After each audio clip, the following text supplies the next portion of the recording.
హరే కృష్ణ, జై శ్రీరామ్. అందరికీ ఒక ముఖ్యమైన విషయం తెలియచేద్దాం అనుకుంటున్నాను.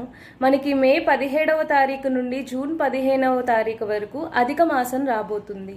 ఈ అధిక మాసం అంటే ఏంటి? చాంద్రమానం, సూర్యమానం, సోలార్ క్యాలెండర్, లూనార్ క్యాలెండర్, రెండు రకాల క్యాలెండర్లు ఉంటాయి. మనకి సూర్యమానం ప్రకారం 365 రోజులు, చంద్రమానం ప్రకారం 354 రోజులు. ఈ రెండు క్యాలెండర్లకి సుమారుగా సంవత్సరానికి 10 రోజులు డిఫరెన్స్ రావడం జరుగుతుంది. అంటే 3 సంవత్సరాలకి 30 నుండి 33 రోజులు డిఫరెన్స్ వస్తాయి. కాబట్టి డిఫరెన్స్ని ఈక్వల్ చేయడం కోసం 3 సంవత్సరాలకు ఒకసారి అధిక మాసం వస్తుంది. ఎలాగైతే మనకి 4 సంవత్సరాలకు ఒకసారి లీప్ ఇయర్ వస్తుందో ఇలాగే అధిక మాసం వస్తుందన్నమాట. కానీ ఈ అధిక మాసంలో ఎటువంటి శుభకార్యాలు, పెళ్ళిళ్ళు, పేరెంటకాలు, గృహప్రవేశాలు ఇలాంటివి ఏమీ చేయరన్నమాట. అందుకని వ్యర్థమైన మాసం, పనికిరాని మాసం అని చెప్పేసి దీనికి మలమాసం అని పేరిచ్చారు.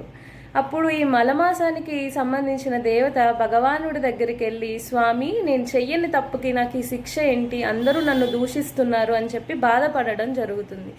అప్పుడు భగవానుడు మలమాసానికి ఇలా వరం ఇవ్వడం జరుగుతుంది. నాకు ఏదైతే ఐశ్వర్యం ఉందో, నాకు ఏదైతే శక్తి ఉందో, నాకేదైతే కృప ఉందో అంతా ఈ మాసానికి ఇస్తాను. అంతేకాకుండా ఈ మాసానికి స్వయంగా నా పేరు ఇస్తానని చెప్పి పురుషోత్తమ మాసం అని పేరు పెట్టడం జరిగింది. కాబట్టి ఈ అధిక మాసానికి పురుషోత్తమ మాసం అని పేరు కూడా ఉంది. ఈ మాసంలో చేసిన భక్తికి సంబంధించిన చిన్న విషయమైన 1000 రెట్లు పైగా ఫలితాన్ని ఇవ్వడం జరుగుతుందన్నమాట. కాబట్టి ఈ అధిక మాసంలో మనమందరం ఏం చేయాలి? ఆ భగవంతుడి గురించి వినడం అనేది చాలా గొప్ప విషయం. అందుకనే శ్రీమాన్ ప్రణవానంద ప్రభుజీ గారు ఈ మే 16వ తారీఖు నుండి మే 24వ తారీఖు వరకు 9 రోజుల పాటు రామాయణ నవాహాన్ని జరపడం జరుగుతుంది. అంటే 9 రోజుల పాటు ప్రతిరోజు రాత్రి 7 గంటల 30 నిమిషాల నుండి 9 గంటల 30 నిమిషాలకు రామాయణ ప్రవచనాలు జరగబోతున్నాయి. రామాయణం ఎందుకు వినాలి? మాకు అసలు టైం లేదు, 2 గంటల ఎవరు వింటారు అనుకుంటారు చాలామంది. ఒక్కసారి సెట్టింగ్స్లోకి వెళ్ళి స్క్రీన్ టైం చూసుకుంటే అనవసరమైన స్క్రీన్ టైం 2 గంటలకి పైగా ఖచ్చితంగా ఉంటుంది. కాబట్టి సమయాన్ని వృధా చేసే బదులు ఒక మంచి విషయంలో వాడుకుంటున్నాం అంతే. రామాయణం అనేది ఖచ్చితంగా వినాలి. మనకి చాలా డౌట్స్ వస్తూ ఉంటాయి. భగవంతుడికి మానవుడిలా పుట్టాల్సిన అవసరం ఏంటి, కర్మ ఏమిటి అంటారు కొంతమంది. అలాగే భగవంతుడు ఏడుస్తాడా భార్య దూరం అయితే? భగవంతుడికి వనవాసం చేయాల్సిన అవసరం ఏమొచ్చింది? అంటే మామూలు మనిషే కదా, రాజ్యం నుండి వెళ్ళిపోమంటే వెళ్ళిపోయాడు అంతే కదా. ఇంకా ఆయన భగవానుడైతే కోతుల సహాయం అవసరం ఎందుకైంది? వానరాలతో సాయం చేయించుకోవడం ఏంటి? ఇదేం విడ్డూరం అంటారు.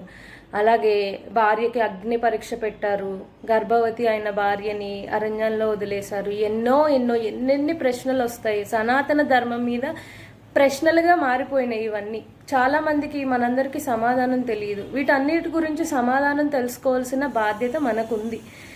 భగవంతుడు అయోధ్యలో అవతారం తీసుకుని ఈ భారత భూమిలో అవతరించుకున్నందుకు, మనం ఈ భారతదేశంలో పుట్టినందుకు, ఈ దేశ చరిత్ర, ఈ దేశానికి సంబంధించిన అన్ని విషయాలు తెలుసుకోవాల్సిన బాధ్యత ఈ దేశ పౌరులుగా మనకు ఉంది ఖచ్చితంగా.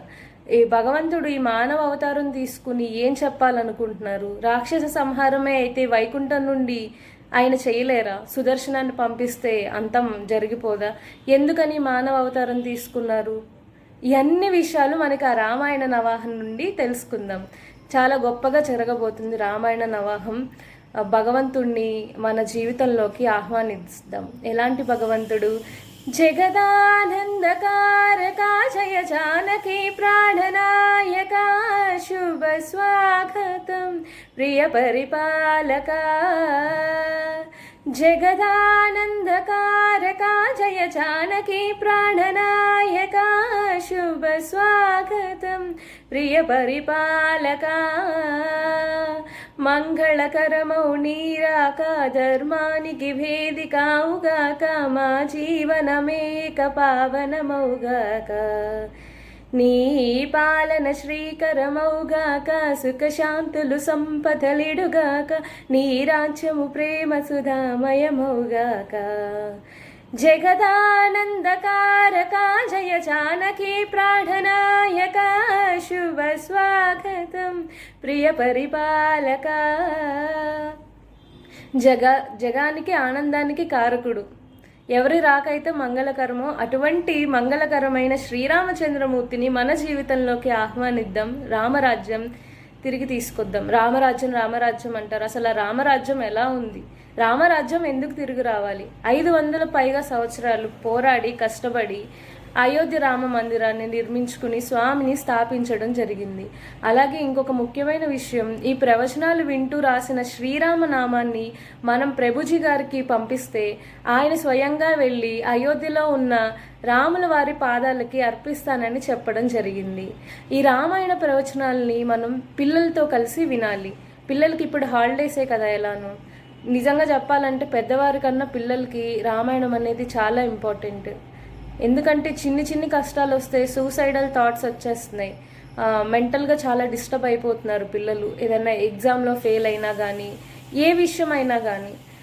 ఇప్పుడు భగవంతుడి విషయానికి వస్తే ఎన్ని కష్టాలు పడ్డారు, వనవాసం చేశారు, రాక్షస సంహారం చేయడం జరిగింది, భార్య వియోగం జరిగింది, చాలా కష్టపడ్డారు. అంటే భగవంతుడు మానవ జన్మ తీసుకుని మనకు అవన్నీ నేర్పించాలనుకుంటున్నారు.